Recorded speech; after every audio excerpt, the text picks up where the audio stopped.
ఈరోజు మనం ఒక చాలా ఆసక్తికరమైన కాన్సెప్ట్ గురించి మాట్లాడుకుందాం. ఇది మన నమ్మకాల్ని కొత్త సాక్ష్యాలు దొరికినప్పుడు ఎలా మార్చుకోవాలో చెబుతుంది. ఇది వినడానికి సింపుల్గా ఉన్నా మిషన్ లెర్నింగ్ దగ్గర్నుంచి వైద్య నిర్ధారణల వరకు ఎన్నో చోట్ల దీన్నే వాడతారు. పదండి, బేయస్ సిద్ధాంతం ప్రపంచంలోకి అడుగుపెడదాం. సరే, ఒక ఉదాహరణతో మొదలు పెడదాం. ఊహించుకోండి, జనాభాలో కేవలం 1% వచ్చే ఒక అరుదైన వ్యాధి ఉంది. దాన్ని కనిపెట్టడానికి ఒక టెస్ట్ ఉంది. అది 99% ఖచ్చితమైనది. కానీ ఇక్కడే ఒక చిన్న చిక్కు ఉంది. ఆ టెస్ట్కి 5% ఫాల్స్ పాజిటివ్ రేటు కూడా ఉంది. అంటే వ్యాధి లేని వాళ్లలో కూడా ప్రతి 100 మందిలో 5గురికి పాజిటివ్ అని చూపిస్తుంది.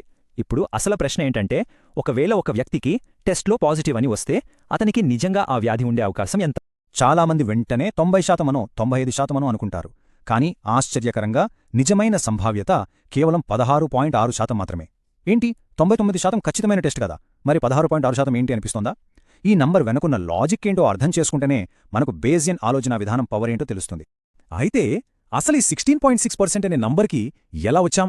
99% ఖచ్చితత్వం ఉన్న టెస్ట్ ఇంత తక్కువ సంభావ్యతను ఎలా ఇస్తుంది?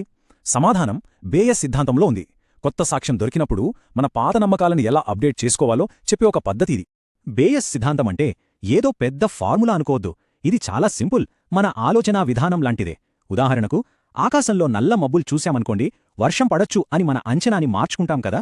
బేయస్ సిద్ధాంతం కూడా సరిగ్గా అదే పనిని, కాకపోతే నంబర్లతో చేస్తుంది అన్నమాట. ఈ మొత్తం ప్రాసెస్ని మనం 3 సింపుల్ స్టెప్స్గా చూడొచ్చు. ముందుగా మనకొక ప్రారంభ నమ్మకం ఉంటుంది. దీన్నే పూర్వజ్ఞానం అంటాం. ఆ తర్వాత మనకు ఏదైనా కొత్త సాక్ష్యం దొరుకుతుంది. చివరికి ఈ రెండింటినీ కలిపి ఒక కొత్త, మెరుగైన, నవీకరించబడిన నమ్మకానికి వస్తాం. సరే, ఈ నమ్మకాన్ని అప్డేట్ చేసే ప్రాసెస్లో 3 చాలా ముఖ్యమైన విషయాలున్నాయి. అవేంటో ఒక్కొక్కటిగా విడదీసి చూద్దాం. మొదటిది పూర్వ సంభావ్యత, లేదా సింపుల్గా ప్రయర్. అంటే ఏంటి? మన దగ్గర ఏ కొత్త సాక్ష్యం లేనప్పుడు మనకున్న బేసిక్ నమ్మకం అన్నమాట. మన మెడికల్ ఉదాహరణలో జనాభాలో కేవలం 1% మందికి మాత్రమే ఆ వ్యాధి ఉందనేదే మన ప్రయర్. దీన్నే మనం బేస్ రేటు అని కూడా అంటాం. అంటే విషయం చాలా సింపుల్. ఈ వ్యాధి అనేది చాలా అరుదైనది, జనాభాలో చాలా తక్కువ మందికే వస్తుంది. ఇది గుర్తుపెట్టుకోండి, ఇదే మన క్యాలిక్యులేషన్స్ అన్నింటికీ బేస్. ఇక రెండోది సంభావనీయత, లేదా లైక్లీహుడ్.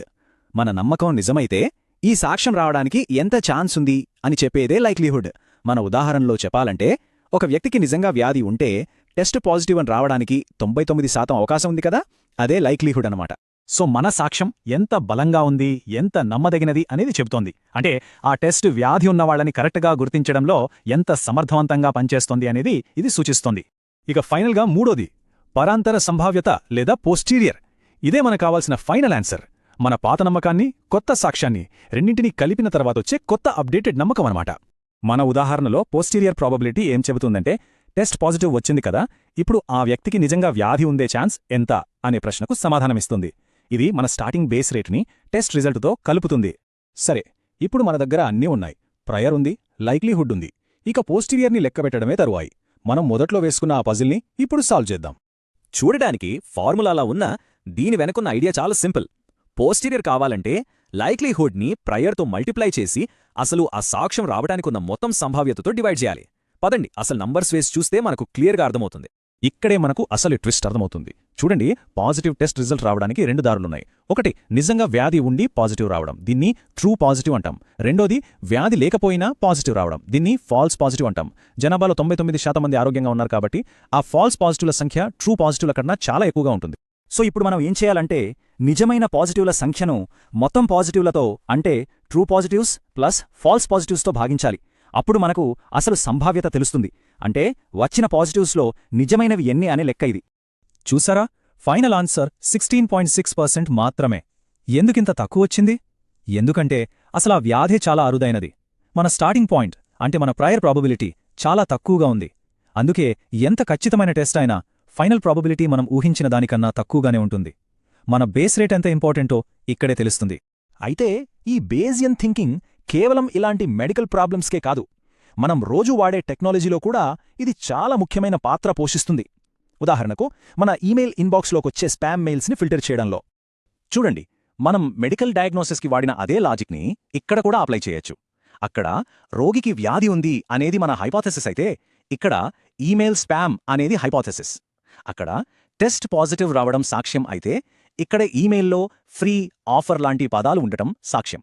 ఈ సాక్ష్యాన్ని బట్టి బేయస్ సిద్ధాంతం ఆ ఈమెయిల్ స్పామ్ అయ్యే ప్రాబబిలిటీని లెక్కిస్తుంది. నిజానికి నేయు బేయస్ క్లాసిఫైయర్ అనే ఒక పాపులర్ మెషీన్ లెర్నింగ్ అల్గారిథం వెనుకున్న కోర్ లాజిక్ ఇదే. డేటాలో ఉన్న అనిశ్చితిని హ్యాండిల్ చేయడానికి, వస్తువులను వర్గీకరించడానికి మెషీన్స్కి ఇది చాలా హెల్ప్ చేస్తుంది. సరే, ఇదంతా బాగుంది. మరి ఈ పవర్ఫుల్ సిద్ధాంతం నుంచి మనం నేర్చుకోవాల్సిన అసలైన విషయమేంటి? దీని గొప్పతనం ఏంటంటే, దీని వెనుకున్న లాజిక్ చాలా సింపుల్, కానీ చాలా పవర్ఫుల్. చిన్న చిన్న డేటాసెట్స్తో కూడా ఇది బాగా పనిచేస్తుంది. మనకొచ్చిన రిజల్ట్స్ని అర్థం చేసుకోవడం కూడా చాలా సులభం. అయితే ఒక విషయం గుర్తుపెట్టుకోవాలి, దీనికి కొన్ని లిమిటేషన్స్ కూడా ఉన్నాయి. మనం స్టార్టింగ్లో తీసుకునే ప్రయర్ ప్రాబబిలిటీ ఖచ్చితంగా ఉండాలి. మన స్టార్టింగ్ పాయింట్ తప్పైతే మన ఫైనల్ రిజల్ట్ కూడా తప్పవుతుంది. చివరిగా మనం గుర్తుపెట్టుకోవాల్సింది ఆ ఫార్ములాని కాదు, దాని వెనకున్న ఆలోచన విధానాన్ని. మన దగ్గరున్న నమ్మకాలని కొత్త సాక్ష్యం దొరికినప్పుడు అప్డేట్ చేసుకుంటూ ఉండాలనే అలవాటుని. కాలం గడిచే కొద్దీ మన తప్పుల్ని సరిదిద్దుకుంటూ వాస్తవానికి దగ్గరగా వెళ్లడానికి బేయసియన్ థింకింగ్ ఒక అద్భుతమైన మార్గం.